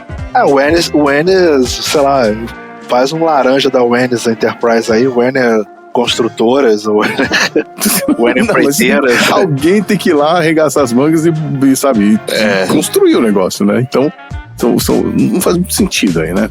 Por isso que o sentido do Homem de Ferro é melhor, né? É tudo nanotecnologia. A armadura aparece do nada, né? Eu adoro essas desculpas da nanotecnologia. Falando aí do Homem de Ferro, tem uma coisa que nunca entendi. Porque assim, a parte externa é de ferro, né? Tudo bem, tá lá, resistente e tal, mas como é que os órgãos internos deles não se esfarelam quando ele voa, quando ele leva um soco do Hulk, qualquer coisa assim? Porque quando você bate um carro, você morre, entendeu? O impacto é o mesmo, né? O impacto é o mesmo, né? Cara, eu gostava muito da época dos Heróis de Ouro, que o Homem de Ferro tinha que andar com a bateria pra poder ligar a armadura dele. Isso é ótimo. Tinha até uma anteninha atrás, dobradinha, né? Ficou dobradinha numa maleta. Pelo amor de Deus. Pois é, outro problema aqui, ó. Deadpool, que tem o poder de se regenerar, certo? Então, se você cortar ele bem no meio, assim, da cabeça até o, né? Então, cortar ele no meio direitinho e levar as duas partes para lugares diferentes. O que acontece? Ele vai se transformar em 2 Deadpools ou uma parte morre? É uma boa pergunta. Aí eu acho que o que não pode fazer é... Eu não conheço nada de Deadpool, né? Mas eu imagino que não pode cortar o cérebro, é isso? Mas você partilhar o meio, É que um chaveco tão grande, se você colocar ele no moedor de carne, ele vai se regenerar e deixar junto. Ou virar vários. O baita de um chaveco, né, velho? Outro problema que eu pensei aqui, ó. Como é que o Homem-Aranha consegue grudar na superfície se ele usa luvas e botas? Não, mas sai um espelho da mão dele lá. Mas e da bunda? luva? O que eu fico preocupado é por que não sai até da bunda dele. Porque ele... Meu Deus! Ele é uma aranha. Ué, a teia da aranha sai da bunda da aranha. Exatamente. Grandes questões da humanidade. Não, e o que eu acho engraçado também é, tudo é radioativo e ninguém morre de radiação. É tipo assim, se você for mordido por uma aranha radioativa, eu estaria no hospital, fazendo quimioterapia. Se não morrer do veneno, morre da radiação. Não, é o Hulk, raios gama. Cara, eu estaria em tratamento. Não versão bicho do pó. Não cara, e a maioria dos vilões, tudo, cara, assim, é o que um amigo meu que brinca, né? Que se tivesse segurança do trabalho no universo do Homem-Aranha, ele não teria um vilão, cara. Porque todos os vilões dele aconteceram porque falha na segurança do trabalho. O cara lá caiu num negócio lá, virou o homem de areia, o outro lá caiu num tanque de enguias, virou o Electro. É segurança do trabalho, cara. Faltou um cipate. Cadê o cipate? Cipate. E não... Outro problema que eu vejo aqui, ó, com o Capitão América e o escudo dele. Porque assim, se o escudo é capaz de cortar cordas, a teia do Homem-Aranha, por que ele não corta as pessoas no meio quando ele joga o escudo nas pessoas? Nos soldados lá que ele derruba? Pô. Por que não corta a mão dele quando ele pega de volta? Quando ele pega de volta. É porque ele é um super soldado, cara. É o poder dos Estados Unidos. Ele pode tudo. É, tipo, essa sua resposta, Heitor, foi porque Deus quis. É, exatamente. Porque eu sou sua mãe. Porque ele é os Estados Unidos, ele pode tudo. Porque eu quero, Porque eu quero. Ó, vamos pensar no coisa do Quarteto Fantástico. Nossa, coitado, ele é todo de pedra ou é só a pele que é de pedra? Não, ele é todo de pedra. Até por dentro ele é pedra. Então a gente pode afirmar que ele tem pedras no rim. Sim. E grandes. Agora assim, por que ele só tem 4 dedos na mão quando ele virou pedra? Acho que não cabe. Sei lá. O desenho ficou preguiça, pô. Eu acho que o desenhista falou assim: mas não vou desenhar essa mão não, mané. Porra, é 4 dedos essa mão. Pela mesma razão que na Turma da Mônica tá todo mundo de meia e o Cebolinha de bola. Exato. Agora tem um questionamento, porque agora vai ter o Quarteto Fantástico novo, um questionamento. O Richard, ele é todo de borracha. Como é que ele engravidou a Sue Storm? Opa! Olha, ele é todo de borracha. As partes funcionam. Sim, mas ele é todo de borracha. Ué, mas ele é todo emborrachado. Não, ele por dentro ele é também? Ele tá sempre encapado. É borracha vazada. Tem quando estoura também. Ela furou com... Tem quando estoura também. Agora que a ficha caiu. Agora que eu sou muito inocente, cara. Falando aí no Reed Richards, será que ele precisa levantar do sofá para fazer xixi? Ou ele simplesmente estica o bilato lá e vai? É aquela brincadeira, né? Não, sei lá, mas é aquela brincadeira. Dá licença aqui um pouquinho, pausa o filme aí que eu vou no banheiro. Ele leva o meu. Ele pode fazer isso. Foi ele que inventou essa piada. Leva o meu é foda. Leva o meu foi foda. Leva o meu é complicadíssimo. Que mais aqui, ó? O Hulk só fica forte quando ele fica nervoso, né? Então, será que é possível derrotá-lo com maracujina? Ou uma bem forte, assim, tipo... Não, é uma pergunta séria. Jazepam. Se ele fizer terapia, ele nunca mais vira o Hulk, será? Não, aí ele vira... Ele faz, não faz? Ele vira o Hulk consciente. Não sei. Eu já não lia mais quadrinhos. Eu não lembro mais dessa parte. Ele vira o Hulk cinza. Ele é todo intelectual. Ele encontra a paz entre ele e o Bruce Banner. É terapia, né, cara? Ele encontrou a paz entre ele e o Bruce Banner e tal, que é chato pra cacete. Mas... Eu sou da época que ele só falava três palavras em cada frase. Hulk Smash. É isso. Por aí. O que mais temos aqui, ó? A lista é grande, ó. Mulher Maravilha. Mulher Maravilha fica de TPM? Nossa, imagina essa mulher de TPM, gente. Misericórdia. Se não me engano, acho que no filme dela fala que ela fica. Agora é uma questão interessante. As mulheres, quando ficam muito tempo juntas, dizem que elas meio que sincronizam, né, o período lá e tal. Sim, imagina a Temícera. Nossa na época. Tá todo mundo, exatamente. Mas você vai essa merda! O Hades, Deus da Guerra, falou: eu não vou invadir isso lá, não. Deixa os caras. O cara olha no cara. É uma ilha. Não, agora não dá. Eles resolvem entre eles. Outra coisa que a Mulher Maravilha tem um avião invisível, né? Isso é muito bom. Como é que ela entra no avião invisível, pô? Tipo... Ela tem aquele botãozinho que aperta. Ela sabe. Alarme. E onde esse negócio fica estacionado, tipo, quando ela não tá usando? Aí deu ruim. Sabe, não fez sentido, porque alguém ia trombar nesse negócio invisível alguma hora, né? Voltando ao Quarteto Fantástico aí, o Tocha Humana. O Tocha Humana tem que passar protetor solar? Nem ele, nem o Coisa, né? O único ruim seria se o Coisa fosse ardósia e ele tomasse muito sol e ninguém ia poder chegar perto dele. Acho que ninguém lá passa, porque a sua é invisível e o Reed Richards é de borracha, então... Não, o de borracha é que tem que passar, né? Senão ele derrete. Não, nunca vi uma havaiana derreter na praia, pô. Pois é verdade. Pisa no asfalto e tá lá inteira. Vai inteira, isso que eu ia falar. Vamos falar um pouquinho dos X-Men, dos X-Men da vida. Se a Tempestade consegue controlar o tempo, será que ela não seria mais útil pro mundo, ao invés de ficar lutando aí contra super vilões? Seria mais útil para ela afastando furacões, enviando chuva para lugar seco, evitando inundações, etc? Com certeza, imagina. Alimentar o Saara com água, né? Mas quando ela seria casa muito mais útil. Mas quando ela casa lá com o T'Challa lá, ela começa a favorecer o Wakanda lá. Ela fala: opa, vamos melhorar aqui e tal. Ela é malandrovs também. Ela... demorou 40 anos pra mulher pensar nessa ideia, velho. Engraçado, né? A pessoa: eu vou favorecer minha casa, vou favorecer vocês. Sacanagem. Bom, outra questão aqui, ó, sobre o Flash. Se o Flash se move tão rápido, o cérebro dele tem que ser capaz de acompanhar tudo nessa mesma velocidade, né? Uhum. Então, ele seria capaz de aprender mais rápido? Resolver problemas mais rapidamente? Eu lembro que sim. Sim, é porque fizeram ele meio bobão, mas ele Exato, foi isso que eu ia falar. Como é que ele ficou tão besta daquele jeito? O Flash do cinema é um idiota, né?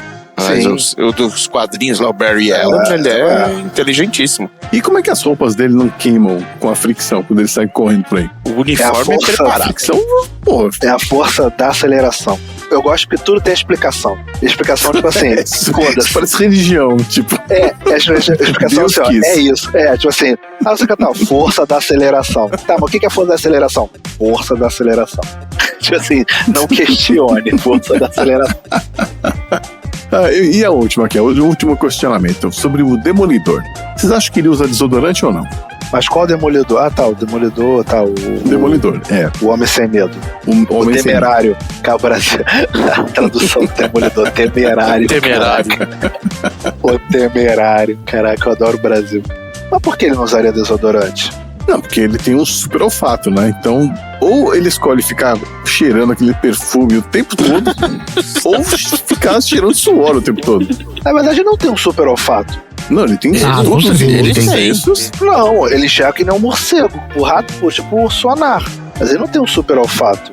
Eu acho que ele tem super olfato. Tem todos os outros ele sentidos são aguçados.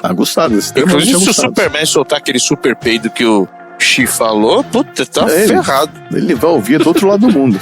E vocês estão confundindo com o Wolverine, gente. O Wolverine também. Então, mas o Demolidor o Wolverine é o lado animal dele, né? O Demolidor, ele só enxerga que nem um morcego, por radar, por sonar. Ah, eu acho que ele tem. Não, ele tem super audição, ele tem super audição também. Tem, lembro na série que ele ficava procurando alguém, ele ficava ouvindo até encontrar a voz de alguém que ele queria. Ele tem tudo, ele tem super audição, super visão. Ele só não tem miopia. Ele só não pode ver mulher. É um cara legal, só não pode ver mulher. E é isso, né, gente? Porque assim, tudo bem, a gente já aceitou que a gente vai pro cinema assistir um filme sobre um alienígena que voa porque tá no sol amarelo terrestre. Então, assim, tudo que vier depois disso, acho que a gente tem que meio que aceitar. À vontade, né? Isso aí. Às vezes dá uma forçadinha, tipo, essa volta no tempo aí foi difícil engolir, mas assim, se não fizer isso, não tem graça, né? Brincadeira. Tá vendo? E um Superman é isso, é um cara romântico. Porque você fica aí, ó, você é menina, e aí achando que o cara, só porque ele comprou o lanche pra você, ele é romântico. Romântico é o cara que volta à translação da Terra. E era isso, gente. Era isso meu assunto. Um questionamento filosófico ainda da existência desses super seres. Muito bom. Grande questionamento da humanidade.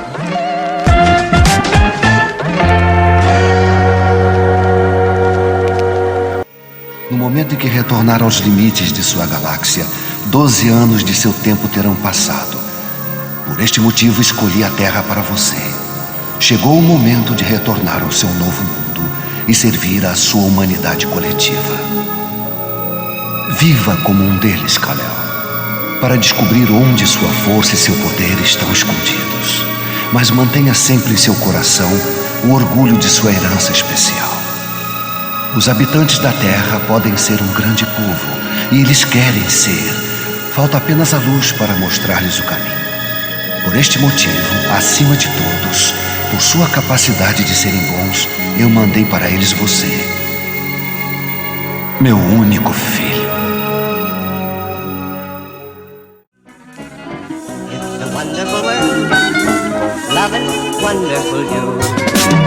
Maravilha, vamos pro próximo assunto aleatório. Mentor, qual é o seu assunto da semana?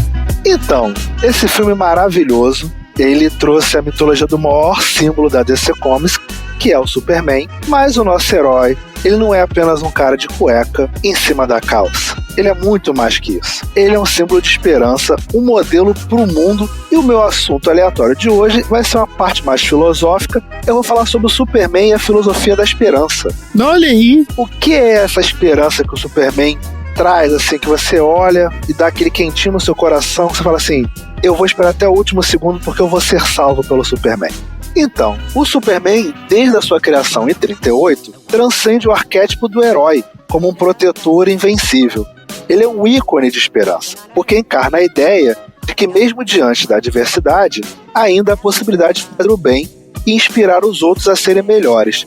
Essa ideia ressoa com o conceito de esperança como uma virtude fundamental. Em várias tradições filosóficas e religiosas, ela é uma ideia, um símbolo que transcende o tempo e a cultura. Agora vem a pergunta, como um alienígena vindo de Krypton, ele consegue observar a humanidade de tal jeito que ele é capaz de compreender e valorizar a gente mais do que a gente mesmo?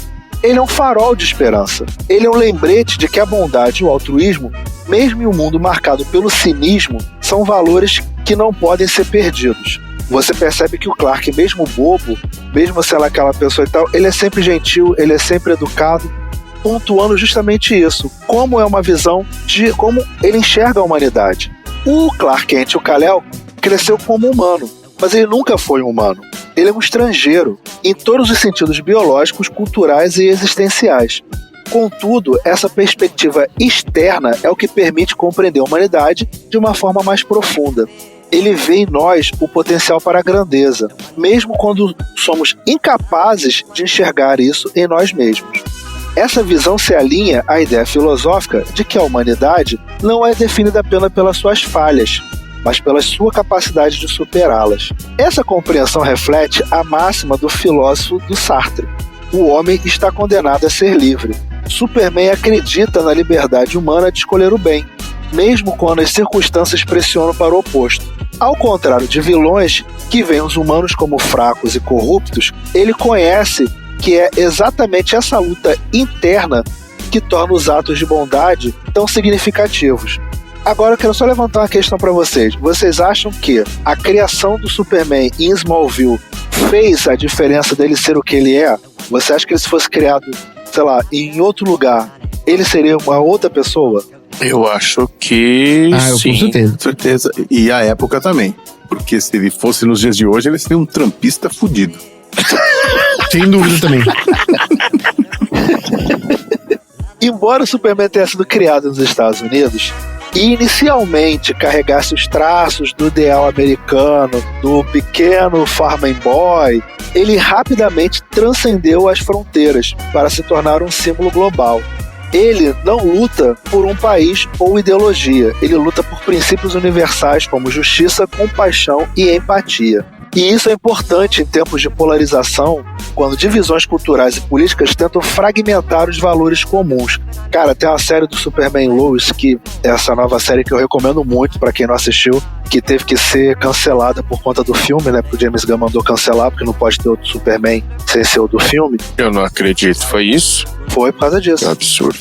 Cara, mas a série terminou na 4ª temporada redondinho. E, cara, tem uma cena dessa... A série é perfeita. Mas tem uma cena dessa série que é muito bom, que ele salva um submarino norte-coreano. Ele tava afundando, ele salva e devolve para a Coreia do Norte, o submarino. E ele volta para os Estados Unidos e o Pentágono chama ele na chincha. Tipo, pô, cara, por que você devolveu? Era um submarino norte-coreano. Ele falou, tá, mas era de vocês? Não, mas era norte-coreano e tal. Cara, independente, cara. Eu salvei pessoas e pra mim, independente da política de vocês, cara. Eu salvei pessoas e é isso. E ponto. Ele, mas você, não sei o que. Ele falou, cara, eu só tô aqui. Tipo... eu só trabalho aqui. Porra, isso é genial. É muito, muito genial. Essa cena é genial, assim, porque ele dá uma chamada no cara e fala, cara, eu não trabalho pra vocês, cara. O bagulho é seu, mano. O bagulho é teu. Seu. Pô, dos caras, devolver pros caras. E nesse novo filme do James Gunn, aquela cena do menininho segurando o Ash lá, no meio da guerra, lá, e clamando pelo Superman, aquilo ali me arrepiou do cabelo aos pés, e é isso, entendeu? A questão do Superman global. Esse S no peito dele tem uma controvérsia, mas acabou virando cânone que o S é um símbolo de esperança da família Krypton. Não é não, mas vamos fingir que é. Ele representa o ideal e a crença de que um futuro melhor é possível. Superman leva esse símbolo para a Terra, onde ele não é apenas salva vidas, mas inspira as pessoas a se salvarem. O mundo atual, como o Chico falou aí, né, frequentemente é marcado pelo cinismo e pela apatia. Parece ter perdido a fé na bondade genuína. A esperança é vista muitas vezes como ingenuidade e fraqueza. No entanto, Superman desafia essa visão. Ele nos lembra que a esperança não é apenas esperar passivamente por tempos melhores, mas agir, mesmo quando o resultado é incerto. Sua bondade, mesmo frente a inimigos implacáveis, é um ato de resistência filosófica. Ele reflete a visão do Albert Camus em O Mito do Sísifo. Mesmo em um universo indiferente, devemos continuar lutando, encontrando significado e beleza em nossas escolhas. Cada vida que ele salva é uma reafirmação de que o bem vale a pena, mesmo que nunca seja fácil. Superman é mais que um entretenimento. Em uma era onde anti-heróis são glorificados, onde o errado é premiado, onde tudo que é mal ganha proporções e tudo que é bondoso ganha menos destaque, ele permanece um idealista, um lembrete de que não devemos nos render às trevas. Sua presença é vital para nos fazer questionar o que significa ser humano e como podemos ser melhores. Como alienígena, Superman poderia escolher se distanciar de nós, cuzão do Dr. Manhattan, mas ele opta por nos ajudar. Isso destaca a escolha moral que todos enfrentamos: ignorar os problemas do mundo ou enfrentá-los com coragem e empatia. Em um mundo dividido e desesperado por esperança, ele é um lembrete de que o bem maior ainda existe e ele começa em cada um de nós. Para pontuar o que eu tô falando, eu trouxe só alguns quadrinhos do Superman. Quem aqui é fã de quadrinho vai pegar a ideia. O quadrinho que mais mostra essa questão do Superman como símbolo de esperança, que é a base do filme que o James Gunn falou que copiou para fazer esse filme que ele vai lançar agora, é o All-Star Superman de 2005 a 2008 do Grant Morrison e do Frank Kittley, né? Essa obra é uma das maiores explorações do Superman como símbolo de esperança. Ao saber que está morrendo, ele não se desespera. Em vez disso, ele dedica usar o seu tempo que resta para inspirar a humanidade e deixar um legado de bondade. Cara, um dos momentos mais bonitos desse quadrinho... Ah, eu não li ainda. É aquele momento. Peraí, fala aí que eu vou tirar o fone. É um dos momentos mais marcantes é quando ele impede uma jovem de cometer suicídio, simplesmente ouvindo e dizendo que ela não está sozinha e dá um abraço nela. Cara, esse gesto pra mim é tão bonito, cara, eu choro tanto nesse quadrinho. Esse gesto reflete sua profunda empatia e compreensão à condição humana, algo que vai além dos superpoderes. Outro também é o Kingdom Come, né, do Alex Ross, né, que coloca o Superman em um mundo onde os heróis tradicionais foram substituídos por figuras violentas, moralmente ambíguas e inicialmente desiludidas. O Superman retorna para restaurar a ordem e traz a esperança mergulhada no caos. O também muito bom é o Superman Paz na Terra, também do Alex Ross e do Paul Dini, né? Tu já leu esse, o Bunnyman? Já, né? Se você já. Você postou do... Já. Pô, acho que foi o Tom que colocou aqui no grupo. Pô, Paz na Terra sensacional. Pô, Paz na Terra é genial, cara. Esse quadrinho ele explora uma ideia assim, tipo... Ele tenta ser um símbolo universal. Pô, é muito bom. Porra, uma ideia muito foda, né? Porque é desolador, né? Não, sim. Paz na Terra é desolador. A última cena é bizarra. Tem uma animação que eu gosto muito recente, é o Superman versus o Elite, né? Que vem nessa contramão, né? Do Superman enfrentando heróis, anti-heróis e tal. É uma animaçãozinha bem legal, vale a pena. Essa animação explora o conflito entre o idealismo do Superman e a abordagem brutal da equipe de Elite, né? Eles acreditam que matar vilões é a solução, enquanto o Superman insiste que a esperança e a justiça devem ser guiadas pela moralidade. O filme é uma defesa brilhante da filosofia do Superman, mostrando que sua recusa em matar não é uma fraqueza, mas uma crença profunda no potencial na redenção da bondade humana. Então, dito isso, o Superman nada mais é que um convite para acreditar em algo maior, não em força ou poder, mas na capacidade de escolhermos a bondade, mesmo quando é mais difícil, mesmo quando você pensa que não dá para ir até o seu limite, você pensa, por que não? Mesmo sendo um alienígena, revela o que há de mais humano em nós. Ele nos lembra que, apesar de nossas falhas, somos dignos de salvação, capazes de grandezas. Como um símbolo universal, ele transcende divisões culturais e traz uma mensagem de esperança por esse cinismo e essa apatia dos tempos modernos. mais que um personagem, ele é um ideal. E um mundo que frequentemente esquece da bondade, a sua importância é mais necessária do que nunca. E esse foi meu assunto aleatório de hoje. Eu amei. Tudo bem, cara. Excelente. Muito bom, cara. É bem isso mesmo, né? Eu acho que quando a gente é pivetinho mesmo, sempre pega aqueles exemplos à nossa volta, né? Quando dizem que criança não ouve, criança segue o exemplo, é um baita de um exemplo de integridade, né? E eu acho que tem que seguir até hoje. Por mais que a gente falou aqui, tem minutos atrás, que existem outras versões, tal, o Superman do Injustice, tal, são universos paralelos, mas a essência do Superman, eu acho que ela pode ser até parte de educação mesmo, sabe? Se todo mundo tivesse lá um pouco mais ali dessa hombridade mesmo, né? De ser pessoas honradas, o mundo com certeza seria muito melhor.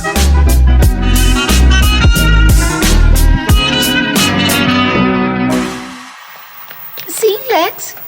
Onde está o foguete? Está indo como um raio sobre o Grand Canyon. E o outro também. O outro? São 2? Sim, Super-Homem, risco duplo. Mesmo com sua super velocidade, não os deteria. Enquanto eu poderia detê-los com o meu detonador. Já chega, Luthor. Onde está o detonador?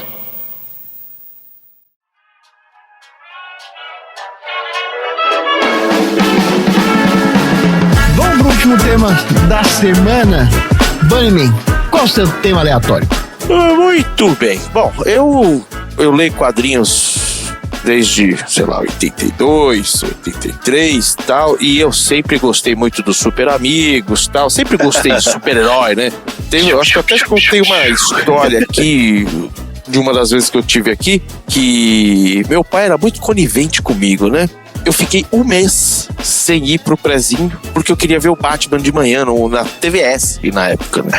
E aí, quando minha mãe descobriu, ela me deu esculacho, ele falou, mas o menino tava tão contente de ver o Batman e tal, pá.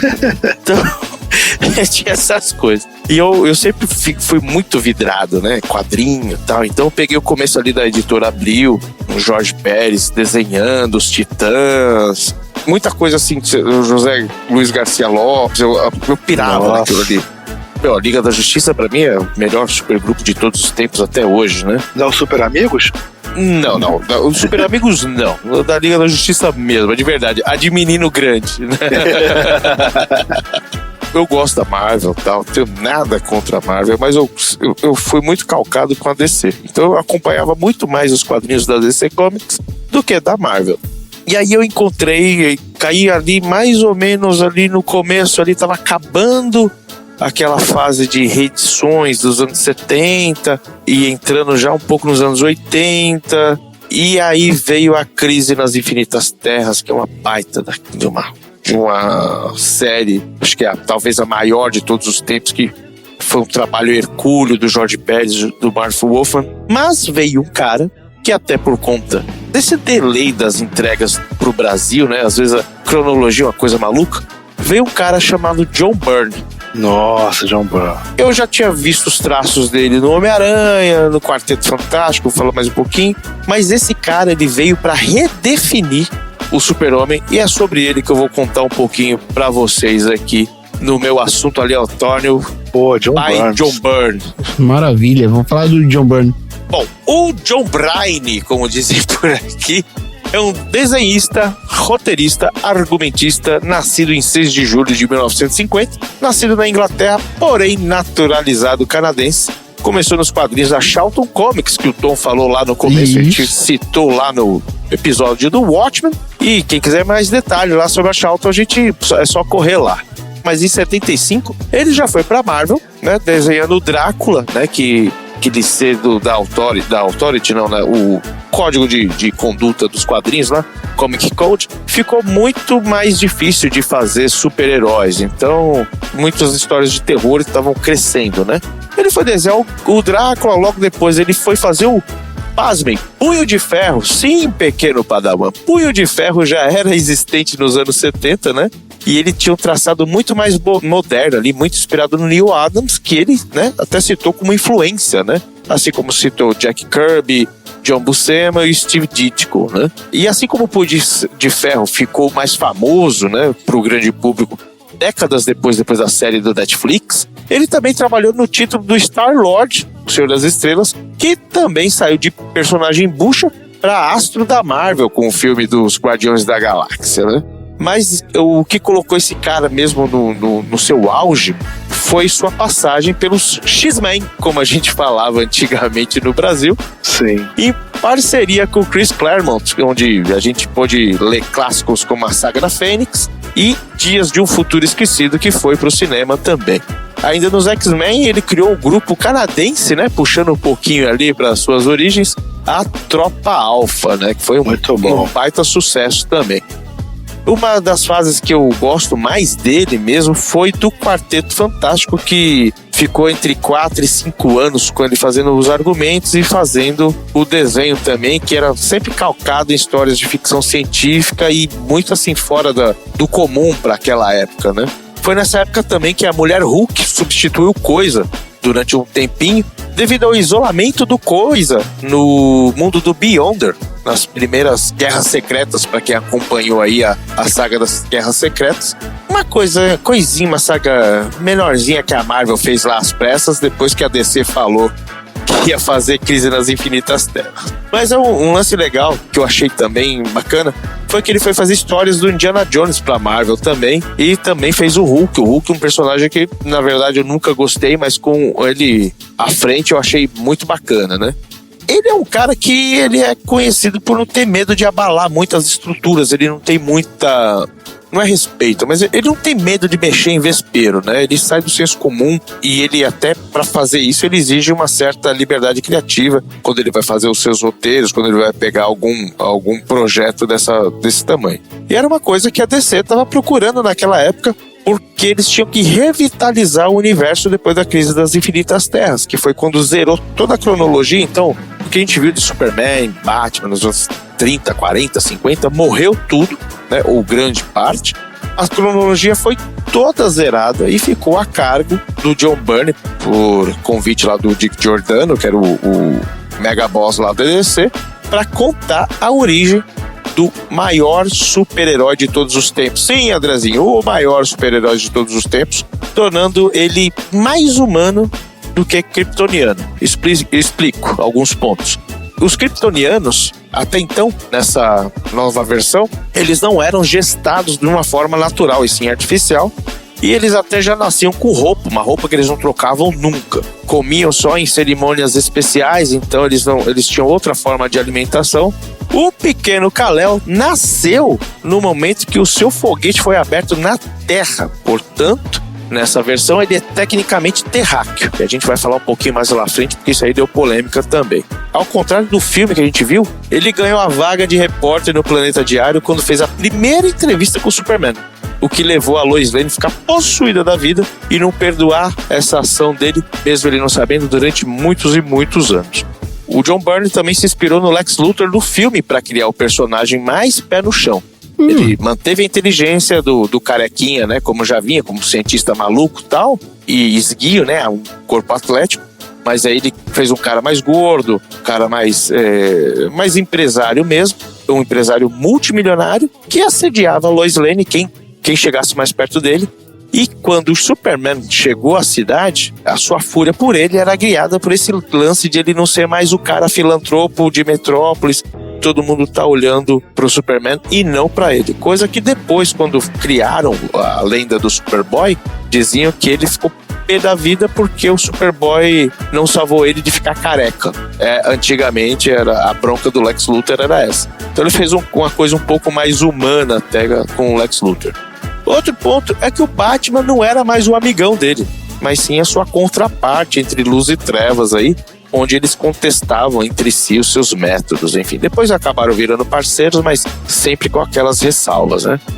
E o Superman não era mais aquele semideus que os roteiristas tinham problemas para criar desafios para ele. Então, os poderes deles foram drasticamente reduzidos e sim, ele às vezes até sangrava mesmo, tá?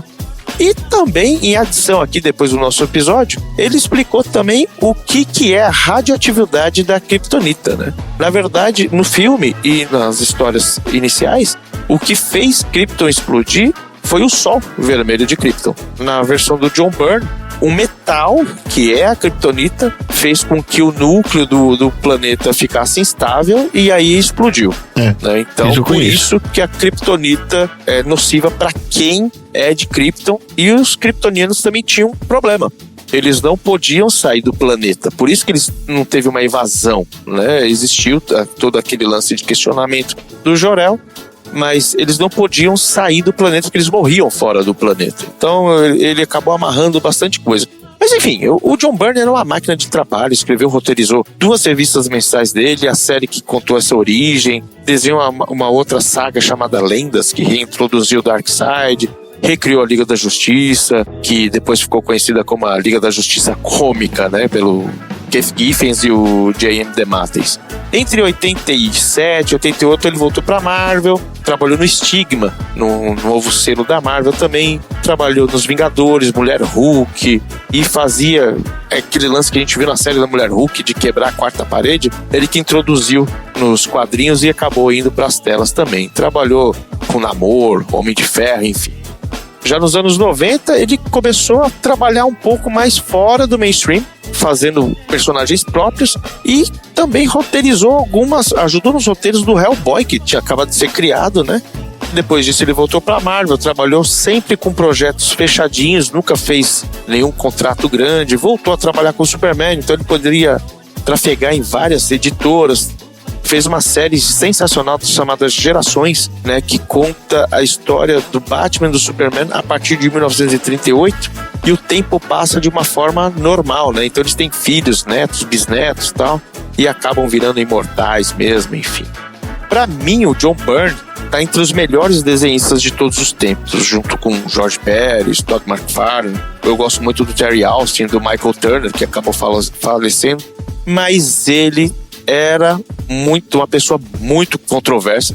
E aquele negócio, né? Quando você já é controverso, vai ficando velho, vai ficando pior, né? Então, quando ele estava na Marvel, ele afirmou que tinha orgulho de ser um homem de empresa, né? Que os criadores deveriam viver dentro das regras enquanto eles estão perto da empresa. Em resposta a essas alegações, ou seja, o que ele estava querendo dizer? Cala a boca, faz o que a firma está mandando e não questiona, né? Em resposta a essas alegações, o Jack Kirby criou uma paródia, né, com o Byrne, que chamava Buster Coghlan, e que tinha um personagem chamado Destroyer Duck, que tinha uma espinha dorsal que saía do corpo dele e se declarava: eu sou um funcionário leal, eu não recebo para ter opiniões, né? Então esse era o bordão do cara. De tão, né, ridículo que ficou essa história, quando na época que todo mundo queria ter um pouco de domínio sobre as suas criações, né? Então, o que os caras faziam? Eles faziam um personagem e era da Marvel. Eles faziam um personagem, era da DC, porque ali estava no contrato. Coisa que, pelo menos, sei lá, deveria ser melhor conversada, né? Em 82, durante o painel de uma discussão de uma dessas feiras, ele fez um comentário bem depreciativo sobre Roy Thomas, que foi desenhista, editor-chefe da Marvel, né? Que inclusive o Roy Thomas ameaçou abrir um processo por difamação se ele não se desculpasse. Não achei exatamente o que era, mas o John Byrne falou: não, putz, foi só papagaio de pirata aqui, não fui eu que falei, é só o que rola nos bastidores, mas ele foi obrigado a redigir uma carta também, falando, se desculpando sobre isso. Então o cara é uma pessoa que não era meio persona não grata, apesar que ele era muito requisitado por conta da qualidade e do tempo de entrega dele, que era absurdo. Ninguém entregava que nem ele entregava naqueles momentos, né? Voltando a Superman, em 2005, ele criticou representações, né, do que é o Superman, enfatizando a sua conexão com o Krypton, né? O Byrne escreveu que os imigrantes é algo que a gente pode transferir para os imigrantes, que tem um apego muito forte com as suas nações de origem, né? E chegou a chamar os imigrantes de todas as nações de merdinhas ingratos. Mentira. Exatamente, né? Ele tomou como base a parte final dessa saga, né, The Man of Steel, que ele recontou a história, onde ele conta exatamente a história aí da sua matriz gestacional, né? Que ele abriu, como eu falei anteriormente, ele se tornou vivo quando ele saiu dessa matriz, né, da nave, e aí ele nasceu, teoricamente, como um terráqueo, né? E aí ele se torna assim, então, um cidadão do Kansas, um cidadão americano.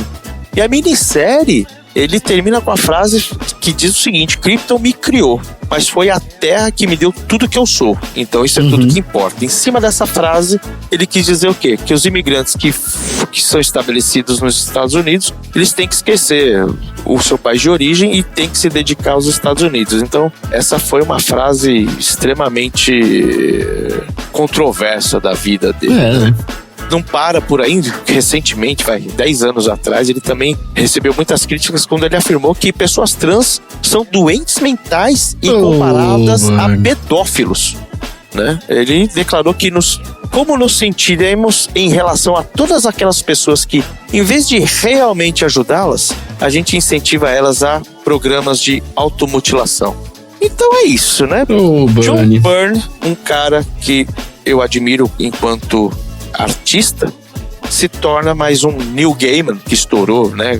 Problemas mais recentemente, a esse panteão de caras geniais que nos dá um baita de um banho de água fria, né? É isso aí. Ninguém é perfeito, né? E nem os nossos ídolos. Muito menos, né? Muito menos os nossos ídolos. Eu devia ter falado isso no começo, porque agora ficou tão bad vibe. Não, mas tá ótimo. Mas porque é uma faceta do John Byrne que eu não sabia, não. Um cara muito brilhante, né? Se não foi um dos maiores de todos os tempos, ele tá ali entre o top 5, né? E eu não sabia disso. Foi pesquisando aqui, falei, deixa eu falar do John Byrne, que é um cara que eu acho que a minha origem definitiva do Super-Homem é dele. Eu leio outras e tal. Eu acho que é a mais fechadinha. Mas aí quando eu comecei a ver cavucar, eu falei, não, deve ter outras merdas por aí. Eu falei, deixa eu parar de cavucar, senão eu vou chorar em posição fetal aqui, cara. Tá ótimo. Eu adorei, porque é muito legal mesmo. Muito bom. Excelentes temas aleatórios da semana, que a gente conseguiu diversificar bem mesmo, girando ainda em torno do Supa. Quais foram os aprendizados da semana? Bunnyman, o que você aprendeu essa semana, hein? Eu aprendi que a Lois Lane, além de não saber escrever, além de não saber diferenciar um cara com óculos ou sem óculos, ela também não sabe entrevistar, cara. É um absurdo mesmo, né, velho? Eu não sei como é que essa mulher tá no planeta diário há tantas décadas. Eu aprendi que o John Byrne é mais um exemplo de pessoa que faz a gente pensar se é possível separar da obra do artista, né? E eu aprendi que quanto mais a gente tenta trazer os super-heróis pro nosso mundo real, mais ridículos eles ficam. Então vamos deixar eles lá nos quadrinhos mesmo, que é onde a gente consegue aceitar um homem com a cueca por cima da calça. Eu aprendi aqui que é muito complicado essa relação da imigração com as pessoas, porque por muito pouco Super-Homem poderia ter sido deportado pelo Trump. Mas ele ia ser deportado pra onde? E como? E quem que ia fazer isso acontecer? Quem que ia chegar e ia ter as manhas de falar assim, vou te deportar? E então é isso, gente. Chega por hoje. Fala tchau.